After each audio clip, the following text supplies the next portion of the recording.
Olá, bom dia, senhores avaliadores. Meu nome é Joquebede Gabriela do Nascimento Brauna, sou aluna do 9º semestre do curso de Direito. Minha orientadora online é a professora Carla Sedon Almejares Veloso e o tema do trabalho é o trabalho em call centers e a importância das negociações coletivas após a Lei 13.467 de 2017, um estudo sobre as negociações coletivas firmadas pela Sintratel Ceará. Eu trabalho na área de call center há quase 2 anos, numa terceirizada do Banco Santander, e eu resolvi escolher esse tema para que eu pudesse me aprofundar mais sobre o call center, entender um pouco as normas que regulamentam esse tipo de trabalho, artigos de lei, como me aprofundar e com esse artigo de trabalho conseguir sanar essas pendências. Para tanto, a primeira sessão do trabalho foi feita para descrever o conceito sobre call centers, seus precedentes históricos, e alguns pontos norteadores de sua evolução legislativa. Já a segunda sessão, ela serviu para caracterizar a norma regulamentadora 17 e a sua importância para o trabalho em call center. Já a terceira sessão do trabalho serviu para analisar as negociações coletivas, a reforma trabalhista, a diferença entre convenção coletiva de trabalho e acordo coletivo de trabalho, uma visão sobre legislado versus negociado e, por fim, as convenções coletivas firmadas pela Sintratel Ceará após as mudanças ocorridas pela Lei 13.467 de 2017.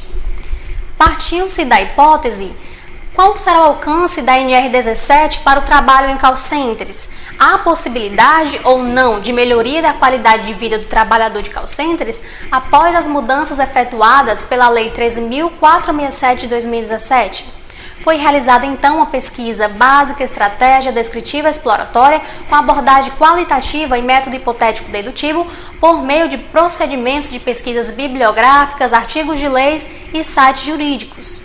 No decorrer do trabalho, no primeiro capítulo, constatou-se que o ramo de call center é um dos setores que mais geram empregos no Brasil e atuam, na maioria das vezes, como terceirizadas, por gerarem menos custos para essas empresas.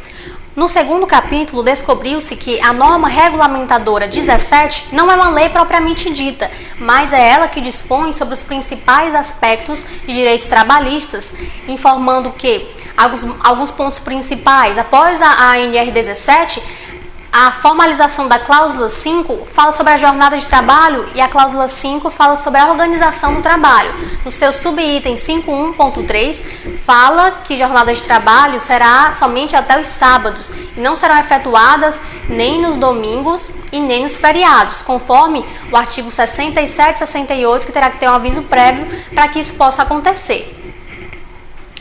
Fala também de uma alteração que houve no artigo 61 da CLT, que anteriormente, na cláusula ainda vem informando o anterior, que para exceder o horário de trabalho, seria no seu parágrafo 1º informa que deveria avisar com antecedência de 10 dias para a autoridade competente. Já com a reforma trabalhista, não será mais preciso avisar com 10 dias de antecedência, Poderá o empregado ficar e passar do seu horário e continuar no seu trabalho para realizar aquela atividade que seria essencial, que não poderia ser adiada. E a gente verifica também que a NR17, ela traz a importância da saúde e do bem-estar do trabalhador. Esse ramo de call center gera muitas doenças ocupacionais causadas devido ao movimento contínuo e repetitivo. Então a NR17 traz a importância sobre a questão física, mental e emocional daquele trabalhador. Nas suas cláusulas 5 e 8, vai descrever um pouco mais como relatado no trabalho. Já a terceira sessão, descobriu-se que com a edição da lei da reforma trabalhista, que é a Lei 13.467 de 2017, promoveu uma grande mudança no que pode ser acordado ou não na negociação coletiva. Muito se falou do negociado prevalecer sobre o legislado, mas isso não é totalmente verdadeiro e está longe de ser absoluto. Isso suscita a reflexão sobre limites constitucionais, a liberdade de negociação dos sindicatos, oriunda da grande premissa que norteou a reforma trabalhista. Para o doutrinador Francisco Jorge Neto e Gilberto Cavalcante, negociação coletiva tem finalidade constitucional, como elencado no seu artigo 7º, inciso 26, sendo obtenção de outros direitos, os quais visem a melhoria das condições sociais dos trabalhadores. Logo, é inadmissível a valorização da negociação como mecanismo legal de limitação ou supressão de direitos. Desta forma, observa-se que há limites estabelecidos à flexibilização dos direitos trabalhistas por meio das normas coletivas. Deve-se salientar que as negociações coletivas criam oportunidades para as partes, diminuindo conflitos sociais e econômicos, dentre outras possibilidades, trazendo paz social, harmonia, tudo em um só interesse de trazer o bem comum para ambas as partes, visto que na Constituição Federal de 1988 dispõe no seu artigo 8º, inciso 6º, que é obrigatória a participação dos sindicatos nas negociações coletivas. Então, desta forma, é importante que haja sim a participação das negociações coletivas na empresa, porém que haja uma flexibilização em relação aos direitos dos trabalhadores. Já em relação ao acordo coletivo e convenção coletiva, o acordo coletivo envolve apenas o pessoal da empresa que formalizou com o sindicato e seus efeitos alcançam os empregados que estipularam o acordo, não tendo efeito sobre toda a categoria. Já a convenção coletiva de trabalho é um acordo escrito relativo às condições de trabalho a ser realizado entre o sindicato dos empregadores e o sindicato dos trabalhadores. Quando há o conflito entre a convenção coletiva de trabalho e o acordo coletivo de trabalho, vai ser estipulado no artigo 620 da CLT, que foi modificado pela reforma trabalhista, que estabelece que as condições estabelecidas em acordo coletivo de trabalho sempre prevalecerão sobre as estipuladas em convenção coletiva de trabalho. A gente pode analisar que deveria prevalecer mas o que será mais benéfico para o trabalhador, né? Uma forma de trazer melhoria, mas já está estipulado que será o acordo coletivo que irá prevalecer sobre a convenção coletiva. Ainda no que tange às alterações promovidas pela reforma trabalhista, há que se mencionar os artigos 611A e 611B da CLT, no qual o primeiro vai dispor sobre alguns assuntos que podem ser objeto de negociação, que podem prevalecer sobre a lei, enquanto o segundo ele traz direitos no qual não podem ser suprimidos ou reduzidos, constituindo objetos ilícitos de acordos coletivos e convenções coletivas de trabalho. Nessa concepção dos artigos 611A e 611B, o doutrinador Delgado ele vai informar que a concepção, contudo, é inaceitável do ponto de vista teórico. Nos acordos coletivos também comparecem ao pacto seres coletivos.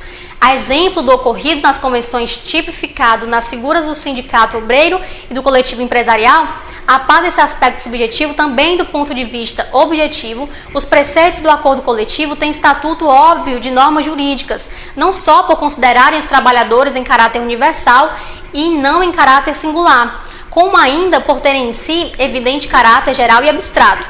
Tal vertente visa elencar um rol meramente exemplificativo, como se observa pela expressão entre outros, as matérias que podem ser objeto de flexibilização, sendo que eventual negociação desses direitos prevalecerá sobre a disposto em legislação. Por sua vez, a Justiça do Trabalho irá analisar determinado assunto sem se atentar para o conteúdo material, vez que só poderá examinar as convenções e acordos coletivos se atentando para seu aspecto meramente formal, conforme elencado no artigo 8º, parágrafo 3º da CLT. O parágrafo 3º foi incluído pela reforma trabalhista. Vamos verificar o que ocorreu de impacto em relação às negociações firmadas pela Sintratel Ceará após a reforma trabalhista. Houve pouca alteração.